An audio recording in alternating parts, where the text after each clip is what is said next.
Welcome to The Explainer. Today, we're diving into the absolute whirlwind that was the launch of OpenAI's new flagship model. We're talking about a story that goes from this massive, game-changing promise to a super fast public rollback. It was wild. So this launch, it was supposed to be this huge leap for AI, right? But almost overnight, it just wasn't. It turned into this whole saga of user backlash, a ton of confusion, and, a company basically in scramble mode trying to figure out what went wrong. Okay, so here's how we're going to break this down. First, what was the big promise? Then we'll get into the nitty-gritty of what happened during that rocky launch. After that, how OpenAI hit the reverse button. We'll look at where things stand today, the new rules, and finally, and this is the important part, what can we all learn from this? So first things first, let's really get our heads around the initial vision here. Because, look, OpenAI wasn't just dropping a new model. No, they were selling us on a whole new system, a new way to interact with AI. The core idea was this, a super smooth, unified system. The dream was, you don't have to worry about picking the right model, you just type. And this smart router, like a super intelligent traffic cop, would look at your question and go, yep, this needs the fast model. Or, whoa, this is a heavy one. Let's send it to the thinking brain. Totally automatic. But, yeah, as a lot of people found out, and found out fast, the reality didn't exactly live up to that slick, automated promise.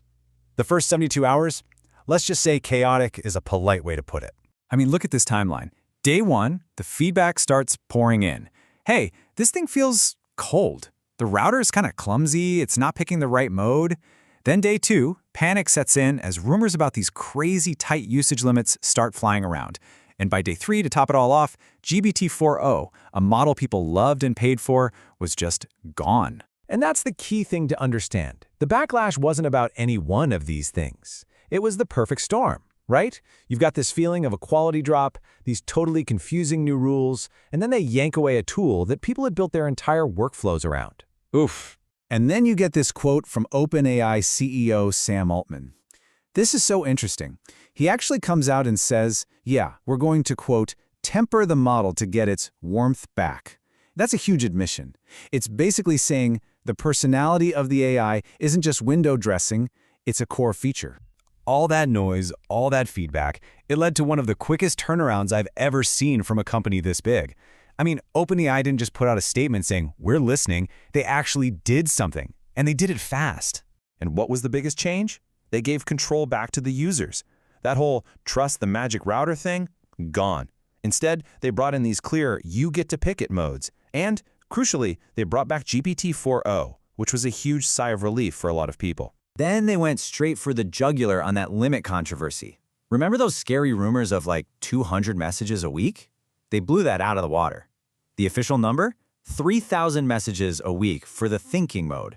That one move probably did more to calm everyone down than anything else. Okay, so after all that drama, where do we actually stand today? If you're a user, what are the new rules of the road? Let's get into it. So now it's basically a two-part system. For your everyday stuff, the standard model, you get a pretty high limit. Right now, it's 160 messages every 3 hours. But then, when you need the big guns, when you manually switch to thinking mode, you tap into that separate, huge weekly budget of 3,000 messages. And here's a silver lining that came out of all this chaos. A seriously massive upgrade. The thinking model now has a context window of about 196,000 tokens. To put that in perspective, that is huge. It means you can feed it gigantic documents or have these incredibly long, detailed conversations, and it won't forget what you were talking about. This whole saga, the messy launch, the super fast rollback, it's like a masterclass in what it means to build and launch these powerful AI tools out in the open. Lesson number 1, and this might be the biggest one, trust is all about predictability. You can have the smartest, most brilliant automatic system in the world, but if users feel like they're not in the driver's seat, it just erodes confidence. People need to know what to expect. They need that feeling of control. Lesson 2, your limits are your features. It's that simple.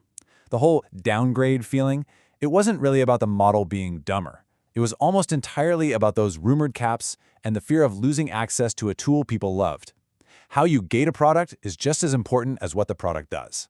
And finally, lesson 3, an AI's tone or vibe. It's not fluff. It's a core part of the product.